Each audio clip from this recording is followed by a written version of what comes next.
একজন প্রবাসীর বউকে নিয়ে চলে যাচ্ছে একজন হাজি।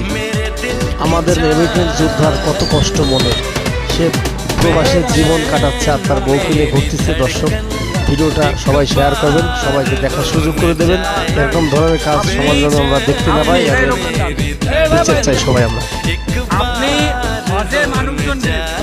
মানুষজন নেন না, মোল্লাটে আপনার ট্রাভেলস আছে, অন্যের দোকান দিয়েছেন, আপনি এইটা অন্যর বোর্ডে নিয়ে এরকম ভাবে রাস্তা ঘুরে বেড়াচ্ছেন।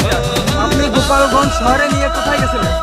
গোপালগঞ্জ শহরের ভিতরে আপনার ছেলে রয়েছে বাসা, আপনার ছেলে মেয়ে বাসা রয়েছে, নাম নাম একদম একদম দবাই দিয়ে দেবো।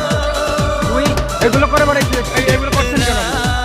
এই লোকের বাসায় ছেলে মেয়ে আছে, এই লোকের এই যে আইনের আওতায়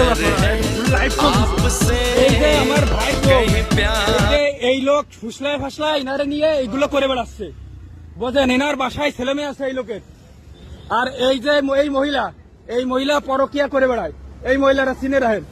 এইগুলো আপনাদের ফ্যামিলির আবার চিল্লাই কি আবার ফালতু এই মহিলা আবার ঝাড়ি দেয়, আবার ব্যাগ আবার ব্যাগ আবার ব্যাগ ধরে খেলার ব্যাগ আবার কথা কয়। চাবি ধর, ফোন দে, চাবি আমি দিচ্ছি, আমাদের চাবি দে। কত বড় এই লোক হজে না, মানুষজন হজে না এই লোক।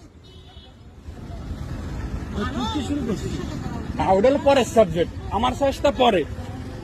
এই লোকের বাপ এখানে আনবো, তারপরে হলো আপনার আমার ভাইরা আবার বিয়ে দেবো তোর সাথে।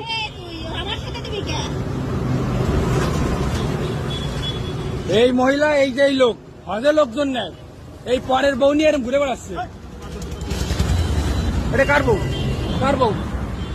কার বউ? এটা কার বউ? এই যে নব, এই দেখো, এই যে হাজি সাহেব, এই যে বসা, এই যে ফেরেস্তা, এই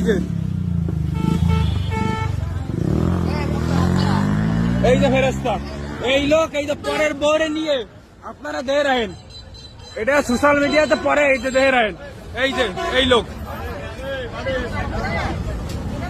বাসায় একটা ছেলে একটা মেয়ে আছে, এর বাসায় একটা ছেলে মেয়ে, এই জুম্মন নামাজ আজকে পড়ে সারলে নিয়ে বাড়ি যাচ্ছে, আমি খালি দেখলাম। আর এই নিয়ে নামাজ পড়ে যায় পরের বউরে নিয়ে এরম ভাই ঘুরে বেড়াচ্ছে। আপনারা দেখেন মোল্লাটে বাড়ি, আর এই যে স্বামী বিদেশে এইগুলো করে বেড়াচ্ছে। এরা আব্বুর এখন দিচ্ছি